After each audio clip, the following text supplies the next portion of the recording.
All right, so got a few questions out there. First in the chat, how do you think the exam students were? Mixed.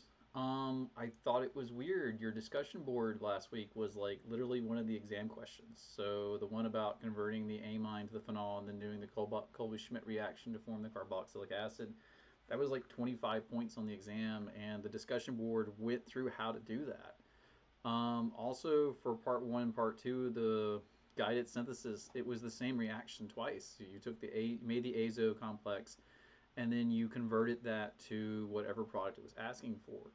So I thought that was kind of weird that you had a discussion board that was the question on the exam, and a lot of people just didn't get it. But again, it was a mixed bag because I had two people make 105 on the exam. So I had a couple people go through, they got the entire exam, every single question correct, and they did the bonus synthesis question and got that correct. So I was a little confused by the results because again, like 1/4 of the test was a discussion board. It was literally the same thing. So I don't quite know how to feel or respond to that because like it was really pretty straightforward. There was only one question I dropped. It was a multiple choice about. It said microreaction, technically not wrong, but really that was a Grignard reaction.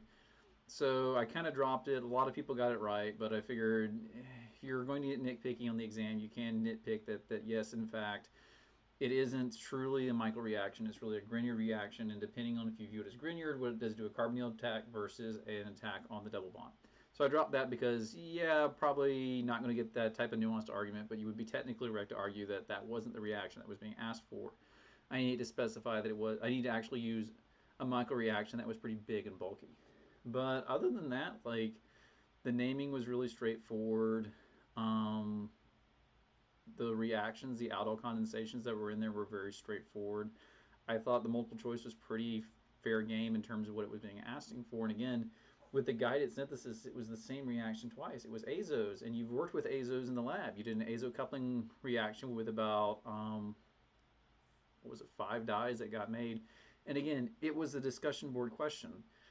So as far as the synthesis on the back page, I had, most people got there was one where you did the Hoffman elimination. A lot of people got that one right, and a lot of people went with that one. That was really a very straightforward question to ask. There was one after, I forget what it was, but a lot of people who tried it, there was some little nuances with it. The first synthesis was actually quite hard. You had to do a lot of couplings.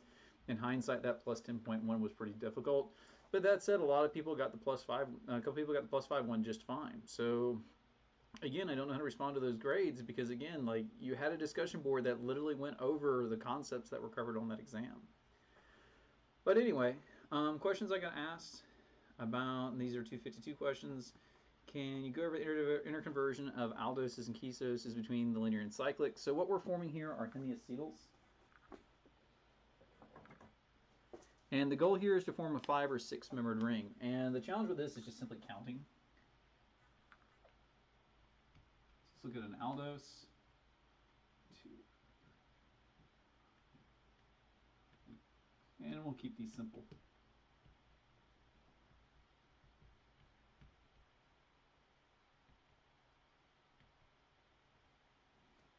And we'll look at a ketose.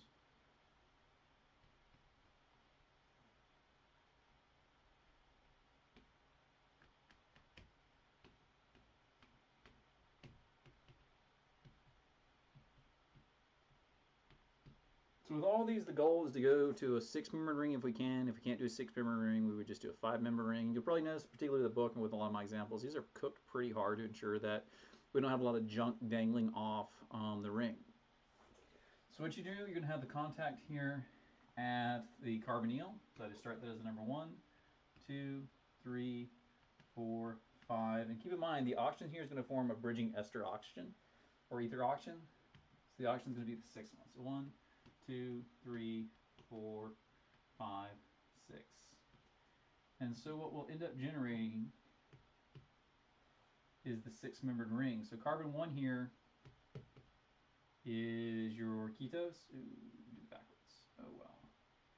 And these are a lot easier to build with the kit, but we'll end up getting, coming off of carbon 5 here, we'll have, well, there's your oxygen, there's atom 6, and then we'll have this group coming off, and then it's just keeping everything on the same side. Now, the difference between the alpha and beta forms is whether or not this OH group points up or points down. Look at the notes. I don't quite analyze structure that is shown. Let me download the PowerPoints in just a minute. So the alpha and beta are generally, depends on whether it goes up or down. Your ketose, what's attached to carbon 1 here, you just had to add the methyl group if it is going to be there. But all you're doing with cyclization is you're forming a hemiacetal. And with the hemiacetal, you have the alcohol attacking the, so if you looked at the hemiacetal, if we just had this and added water, we'd have this. Well, in this case, this is an ROH. And so we just have an R group hanging off. And in this case, the R happens to be part of the chain. So it just ends up forming a loop. Slide 50, do we need to run a slide? I'm going to gander no, but let me download it really quick to make sure.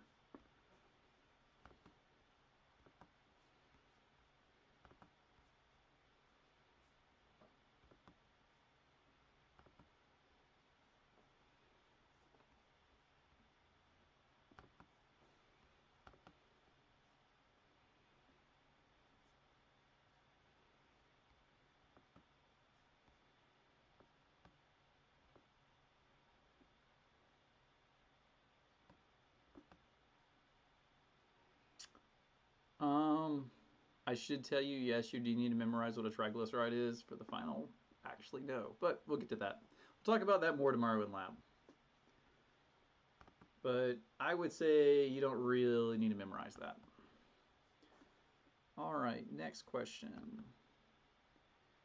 Reactions of saccharides and lipids. So saccharides, when they form polysaccharides, all this is hemiacetal formation. You're just using a different OH group now. And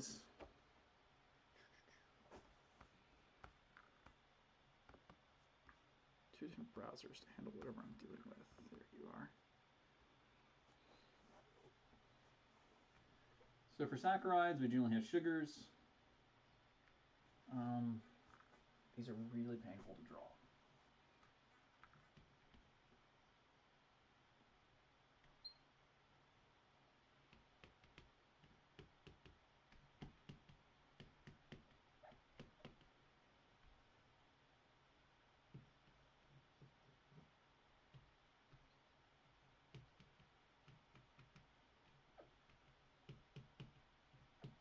So a saccharide will do any reaction that an alcohol will do, meaning that if we did SOCl2, it would replace all those invert symmetry. If we did PBr3, it would replace them all with bromines.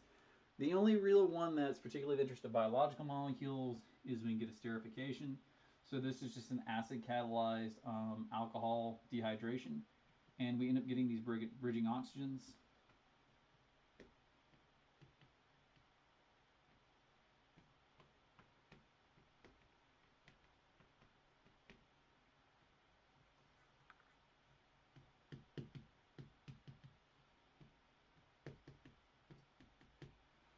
And so conversion to disaccharides, trisaccharides, things like that, that's going to kind of be the more interesting from a biological standpoint. Again, we'll talk more tomorrow about what you need to know in terms of this material. For lipids, you've actually done this reaction with lipids, particularly triglycerides.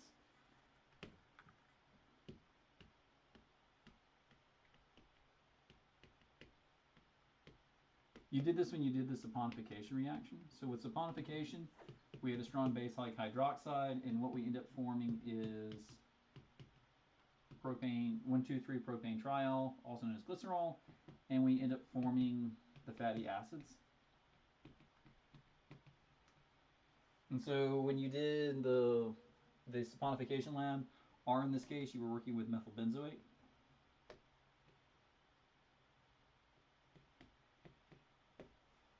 And with triglycerides, in this case, it'd all be connected to, you'd have the same carboxylic acid group or ester group, just connected to your propane backbone.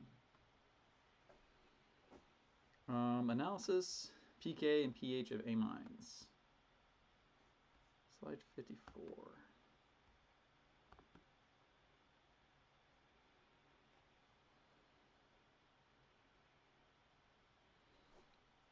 Oh, so slide 54. The way you name amines, same way you would name. So we look at the carboxylic acid.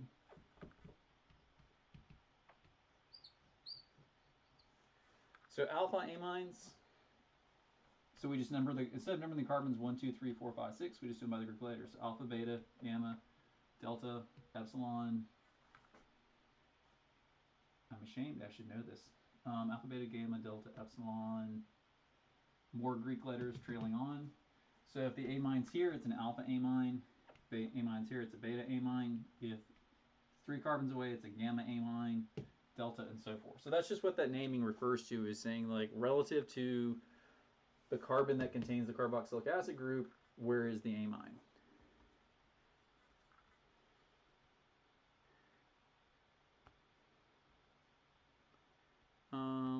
So in terms of titrations of amino acids,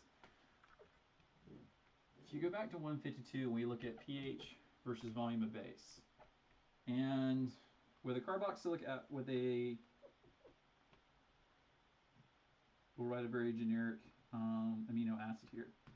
If you do any type of weak acid-base titration, you're going to end up getting a sigmoidal curve corresponding to the weak acid titration. So we actually have the weak acid and the weak base. So down here we have basically the weak acid form. So all the way down here we have it completely, okay, so we actually, back it up.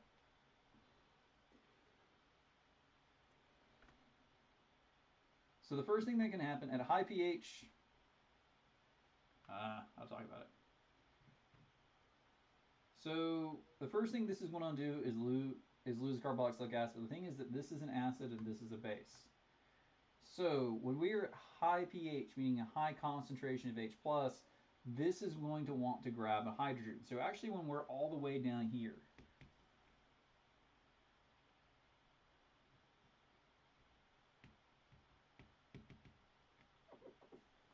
we're going to have, basically this is our weak acid, the NH3. So this would be our analogy to NH4 plus ammonium chloride. This is a weak acid. Because we have so much hydrogen, this ends up being a pretty good base. And so our first titration here is getting rid of that hydrogen. The second titration, second point, is where the carboxylic acid works. So in this range, when we start getting to pHs this high, we end up generating a mixture of the carboxylic acid. Now, we can also get to the extreme case where we start pulling the hydrogen off the amine.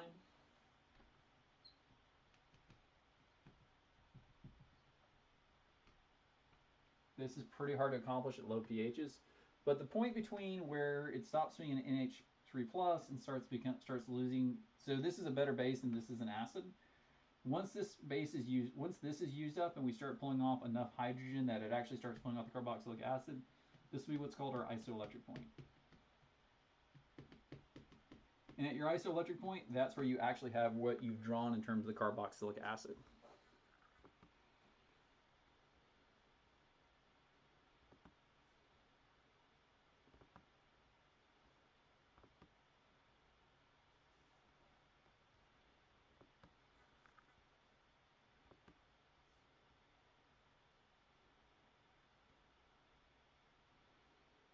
Now, as the other person also commented to me who asked these questions, the answers to the Fisher projections for Haworth projections, those are actually incorrect.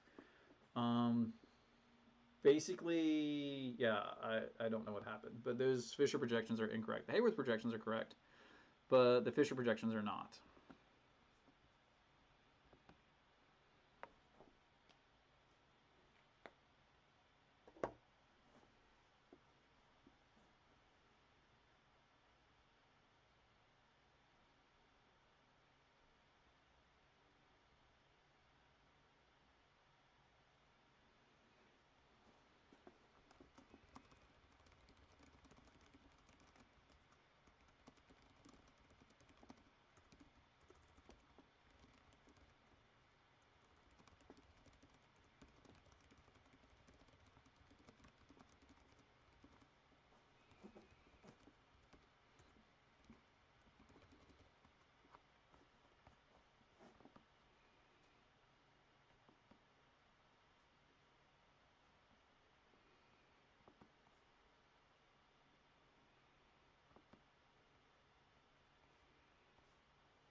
Slide 59.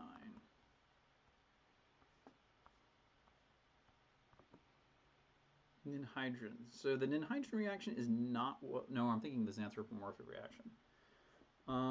Basically, this is just kind of a memorization. So it's like Jones reagent. With Jones reagent, you don't memorize the reactions, you memorize the outcome.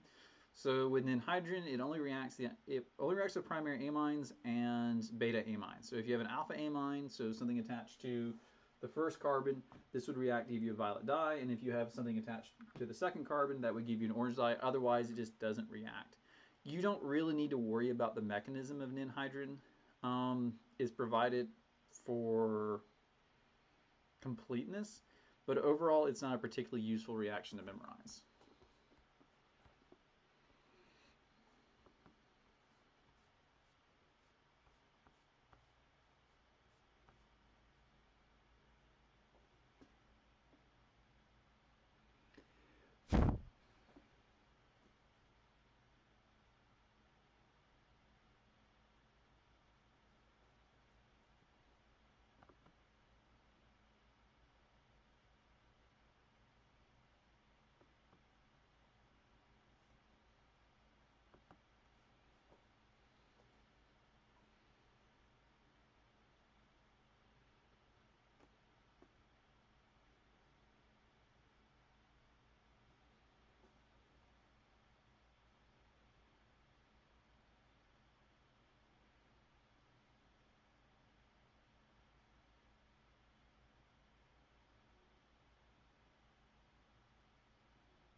Slide 60.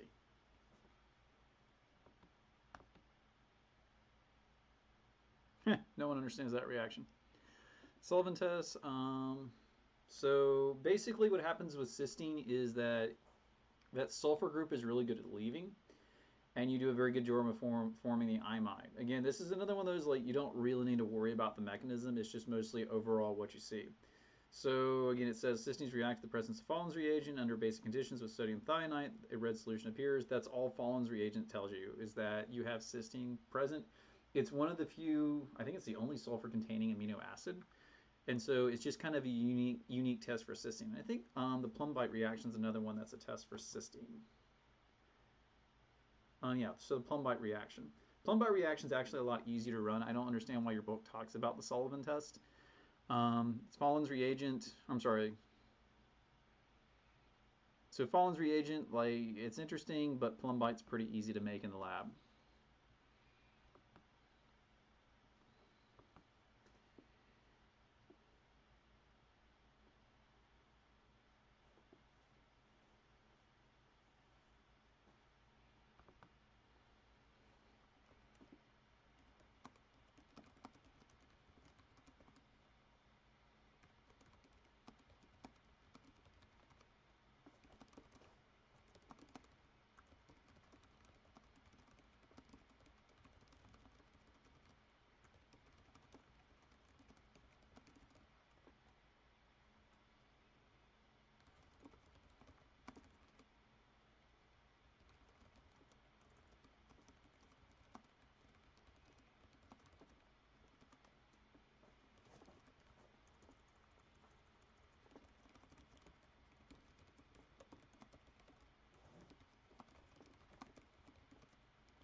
we'll talk more about tomorrow in person, what you need to consider studying for this chapter. I would say don't knock yourself out.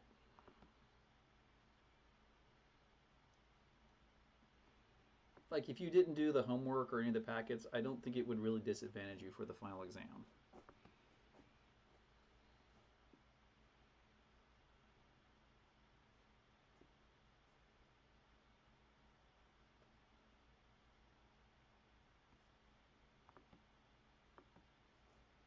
Slide 35.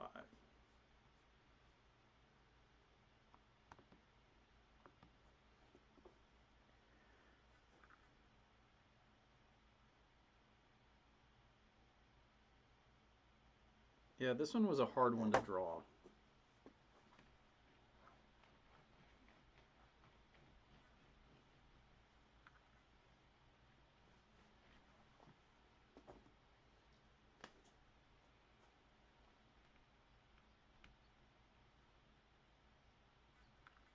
So we'll start with the simple one because I can at least draw this one. So again, all we're doing with this is we're forming a hemiacetal tag. One, two, three, four. And the oxygen here is, because it's going to be part of the ring, ends up being a fifth carbon. Sorry, lost my chat menu. So what we're going to do is we're going to let this attack this oxygen. And we're going to form a 5-membered ring. So 1, 2, 3, 4, 5. And the fifth atom here is going to be our oxygen. So as we start the mechanism,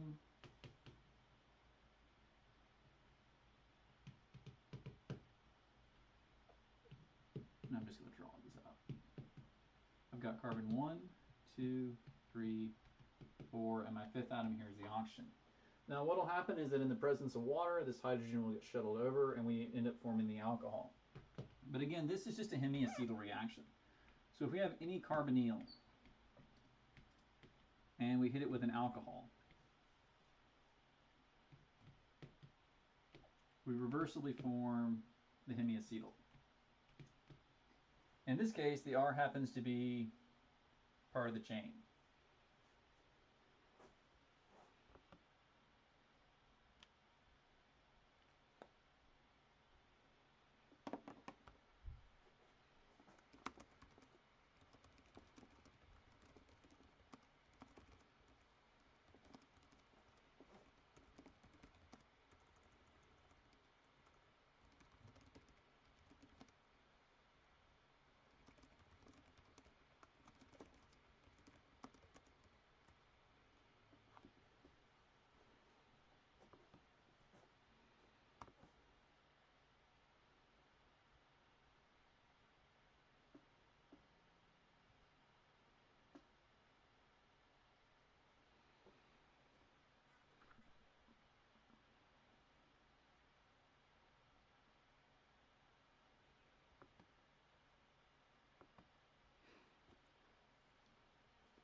I would say focus really hard on the test one materials. So Diels-Alder, reactions of benzene, directing groups, and some of the mechanisms.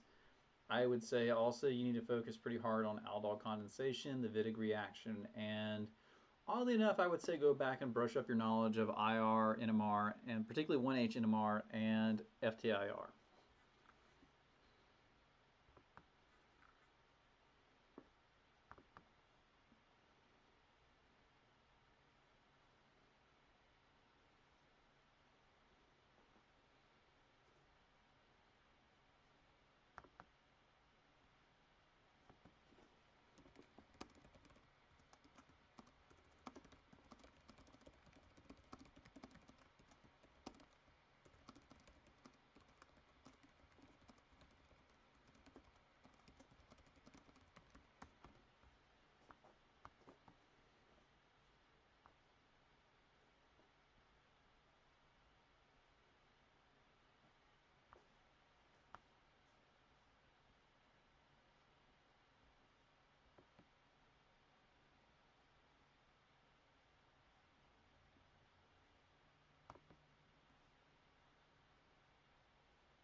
Not this time. People watching this live stream in the future, yeah, you need to know the difference between LDL and HDL. But yeah, this semester I really wouldn't worry too much about it. I would not say the new material really needs to take up a big chunk of your study time.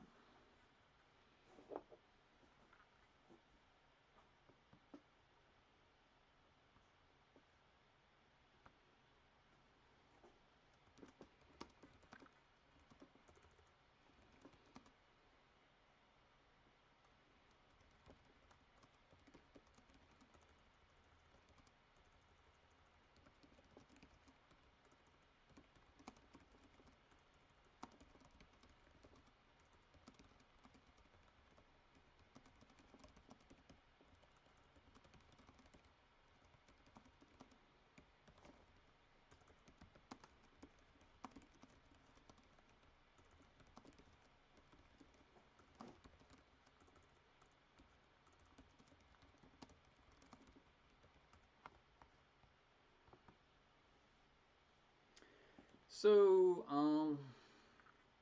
organic chemistry sits in a weird so this is the full answer for you.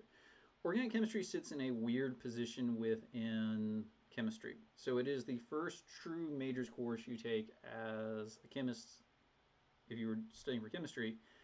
And because of that, we focus on very traditional things like organic metallic reactions. A lot of this deals Aldol, esterification. All this is really big in organic chemistry.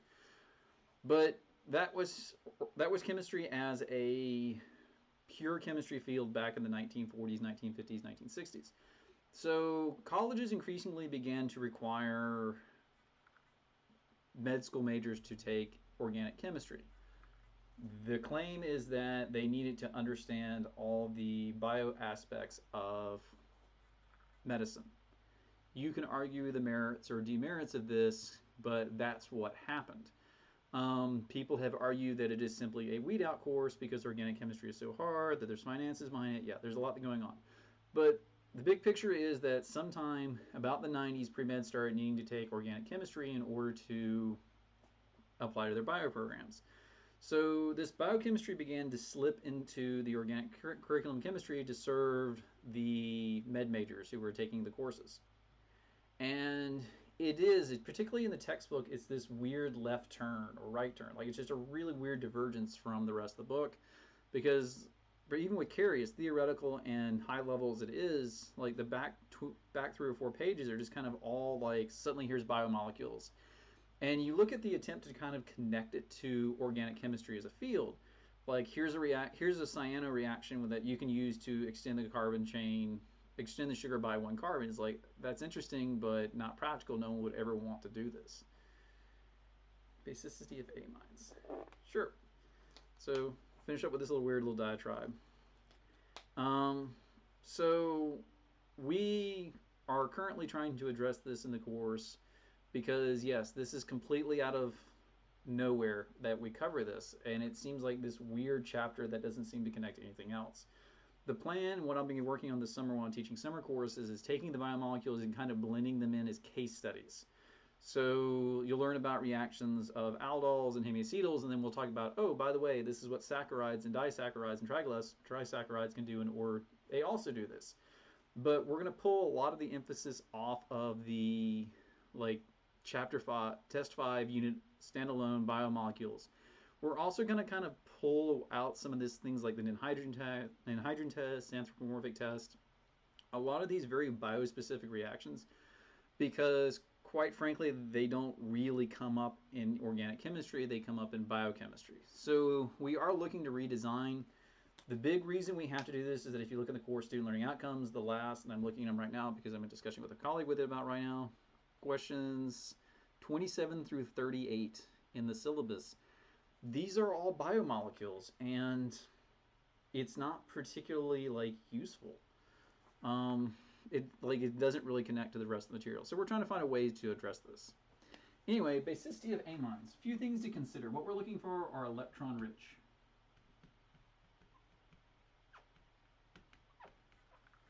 And we can do this with alkyl groups. Sorry, I dropped in calligraphy. Alkyl groups and aromatics are the best. but we have to put a note on this. So nitrogen does its base chemistry through its lone pair. So ideally we'd have something like pyridine. So pyridine is an aromatic molecule. Because it's aromatic, there are a lot of free electrons sitting on that nitrogen. And these lone pairs are freely available because nitrogen is part of the aromatic ring without having to use its lone pairs. But if we look at the nitrogen equivalent of, this is perol, this is nitrogen equivalent of tetrahydrofuran, this lone pair actually participates in these rings. And because it's participating in making the aromatic system, this lone pair actually isn't available for acting as a base. So between these two, this isn't even a base. Because if the hydrogen attaches to the lone pair, it's going to end up breaking the aromaticity of the ring. Now, if we were looking for the next best, we'd have secondary amines. They're pretty electron rich with the alkyl groups. Then your your tertiaries, your secondaries, and I'm just drawing the isopropyl just because I want to. It could be any alkyl group, and then your primaries. So this is the most, and then they just get progressively worse as you start working down here towards just one alkyl group.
Yes, you're welcome.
Electron withdrawing or donating.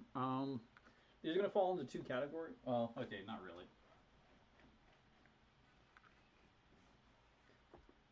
So electron withdrawing is anything more electronegative than carbon, so we're going to set carbon as our baseline.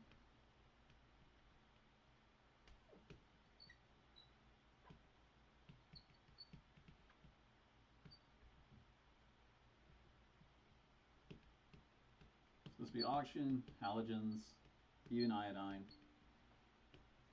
And anything less electronegative?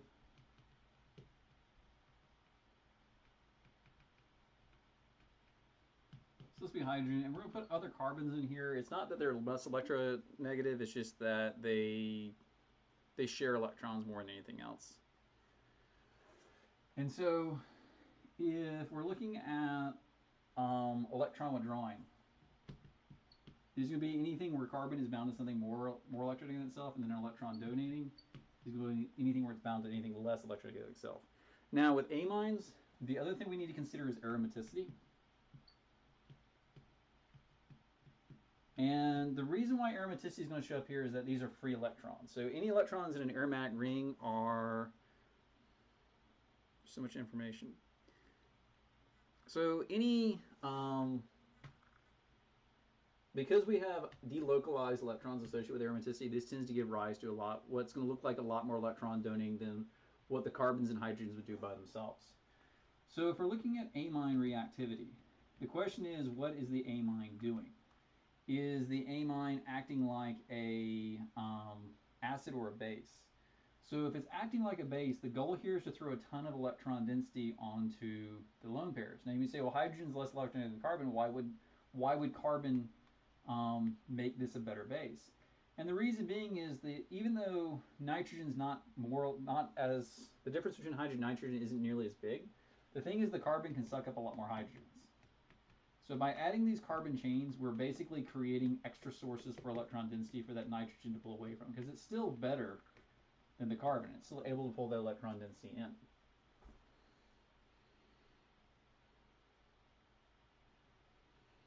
So when it comes to amine reactivity, particularly if we're reacting through the lone pair, so this is going to act like a base, and this will particularly be for any type of carbonyl chemistry. By making this lone pair more and more electron rich, by adding bigger and bigger branches, by adding aromaticity to it, we increase the reactivity of it. And conversely, if we do something like a whole bunch of fluorines, I don't know why you would do this, but if you happen to have a whole bunch of fluorines, the fluorines here are going to pull off electron density away from this nitrogen pretty well, and it's going to make it pretty unreactive.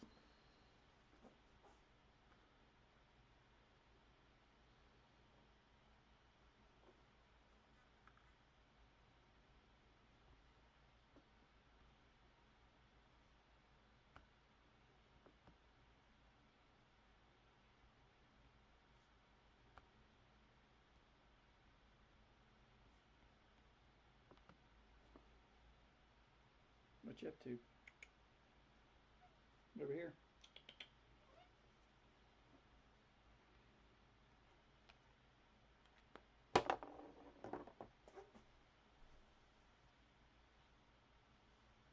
Oh, let's wrap up your tail. There we go.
Yeah, I'm not seeing your message.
how to do an aldol condensation. Right, that one I'm going to put you back on the floor, okay?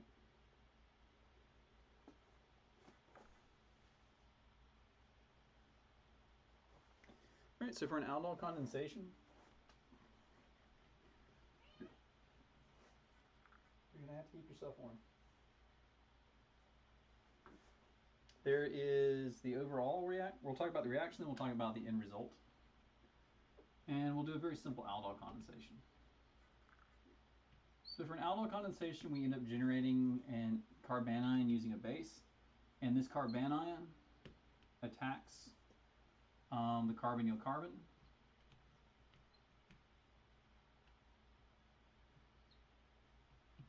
And so we have a hydroxide. Well, we start with hydroxide. The hydroxide forms a water.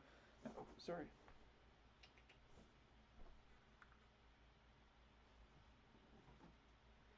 And then we're going to form the alcohol. The alcohol will do elimination if there is a hydrogen on this alpha carbon here. And it just does this through basically an E2 mechanism. And this is your alpha, beta, unsaturated product.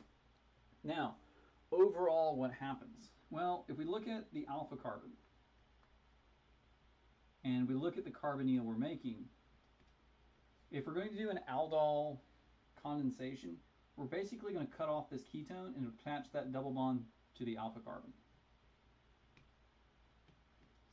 So the shortcut here is just to take the carbonyl carbon, cut it off, take the ketone carbon, cut it off, and reattach the double bond to the alpha carbon. But again, this is going to require you having at least 2 free hydrogens here in order to do this. So let's say we had this group. Well, if we did that, we'd have 5 bonds that wouldn't make any sense. So the only thing we can do here is the aldol addition reaction.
All right, let's just switch the camera off right now.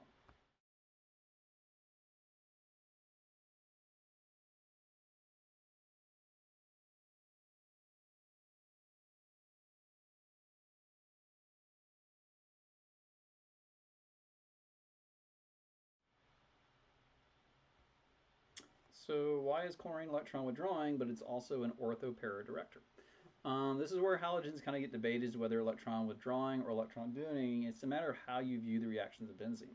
So if you look at electron withdrawing, electron donating being what's causing the chemistry to happen because it's affecting the ortho-para positions, because chlorine is more electronegative than hydrogen and more electronegative than carbon, you would expect it to deactivate the ortho-para positions. But what happens also with chlorine is that it has lone pairs and it can engage in resonance with the ring. And because it can do this resonance with the ring, it actually ends up stabilizing the ortho-para position. So you end up having 2 conflicting effects here. You have the electron withdrawing properties of chlorine pulling electron density off the ortho-para positions. But because it has lone pair, it can engage in resonance, which stabilizes the ortho-para positions for any reactions on the benzene ring. And I think this is why books kind of put them in that category of like, it depends on who you talk to. Again, some books will sit back and say halogens are activating, some will say they're deactivating, some will say they're ortho-para directors, some will say they aren't. It's honestly probably an effect that cancels out. So yes, you get resonance stabilization of the ortho-para positions because chlorine has lone pairs. This would be true of bromine and iodine as well. But because it is more electronegative, it's going to pull electron density out of that ring, and so it's going to inherently, even though it stabilizes the position, it makes them less reactive.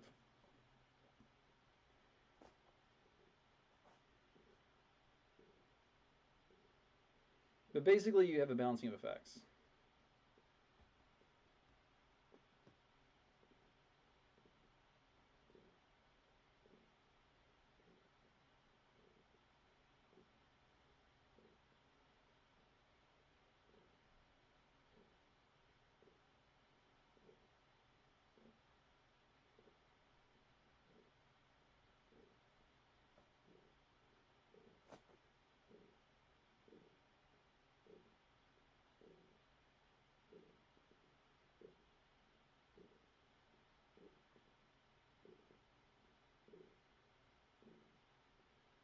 Benzene reaction of phenol. I don't know what that means.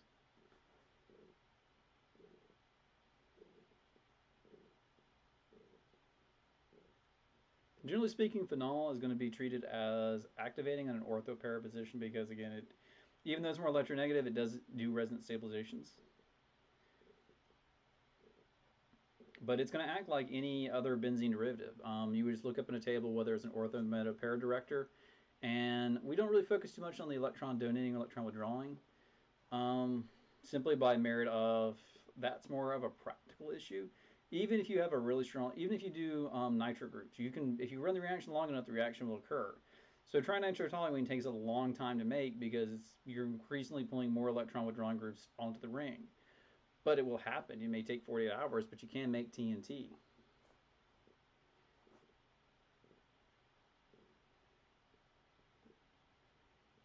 So more we kind of focus on which way they direct at this level, and we leave the feasibility of the reaction like, well, it's so prohibitively slow it probably doesn't happen for like a higher organic course. Having an existential crisis there, Squeaky?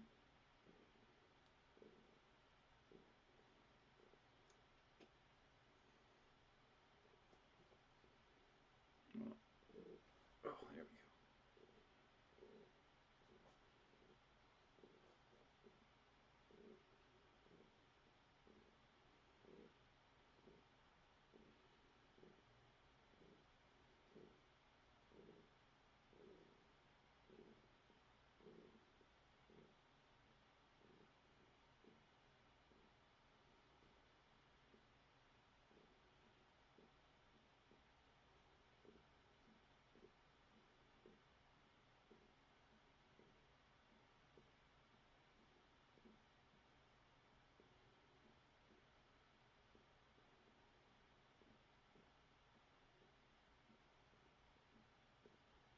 go. Yes, this is my cat.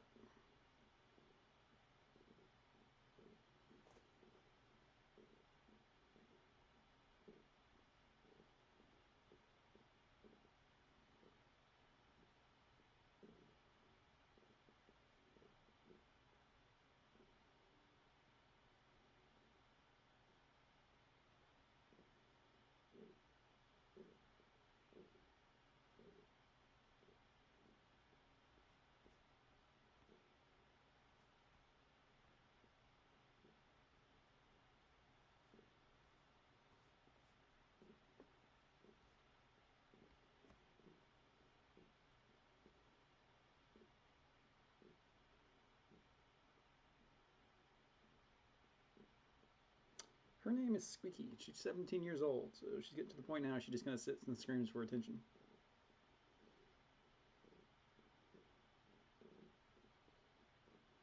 I feel good?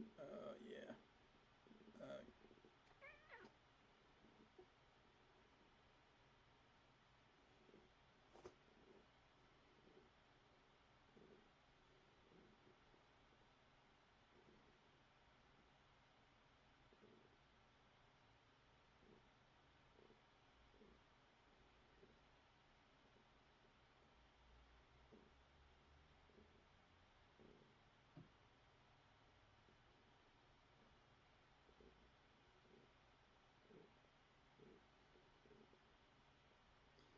Yeah, she didn't really have a meow. She just mostly makes sounds.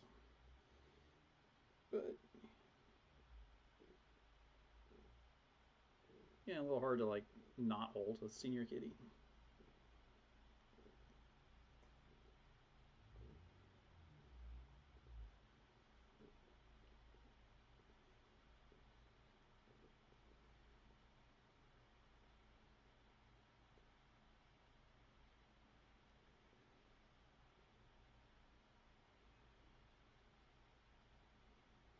Yeah, she's probably got about a year or two left in her. She's starting to lose her eyesight.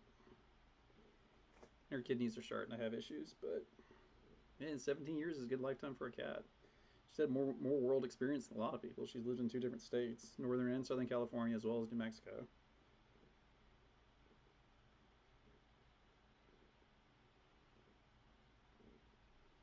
Until she started losing her eyesight, she was actually trying to threaten cats off the front porch. So,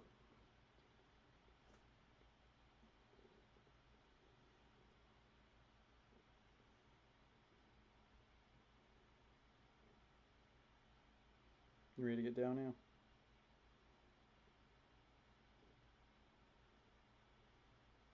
I recommend cats. They all have different personalities. I mean, don't get me wrong, I had one that was half Russian blue, half Satan. That cat was just pure evil, but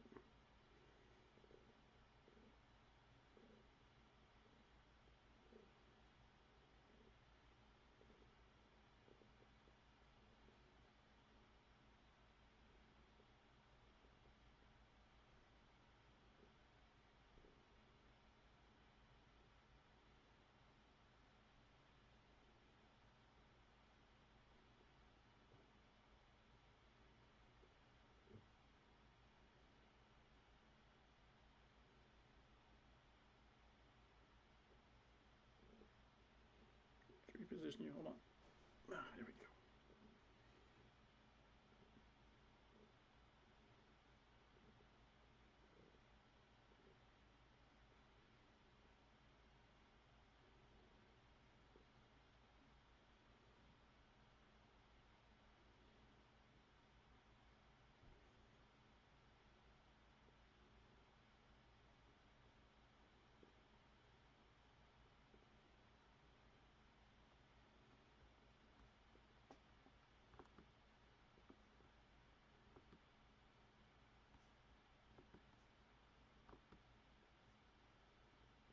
How's it going?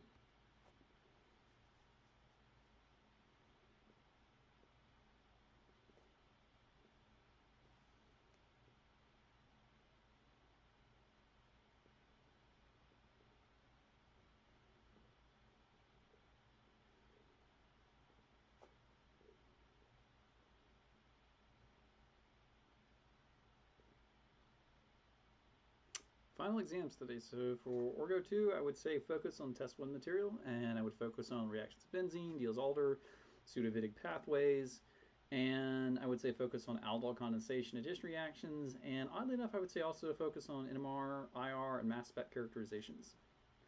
I think that's where a lot of your efforts would be better served.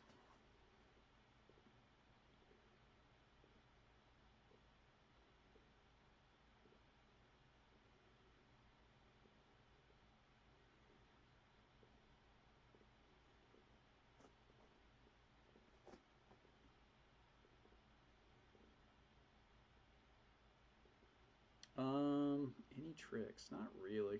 Especially now that she's starting to lose her eyesight. She's very good at being bratty. She used to throw her mouse around, so when she would get bored, she'd pick her little stuffed mice up and throw them around. I have taught her to purr for her treats, so now in the evening when she gets her treats, she'll get up on the bed and start purring for them. Which is translated to her purring whenever she wants something. So she'll come up and start purring. She wants you to go do something for her, especially when you're making dinner.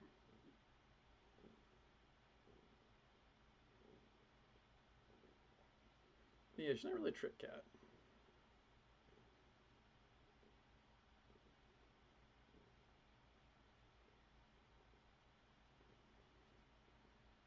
All right. Yeah, this cat's awesome. I mean, all cats are awesome, but this one in particular is pretty awesome. All right, so that's kind of it for office hours. Again, if you have any questions, please feel free to email in advance. 2:52, y'all have your last lab tomorrow, your lab practical.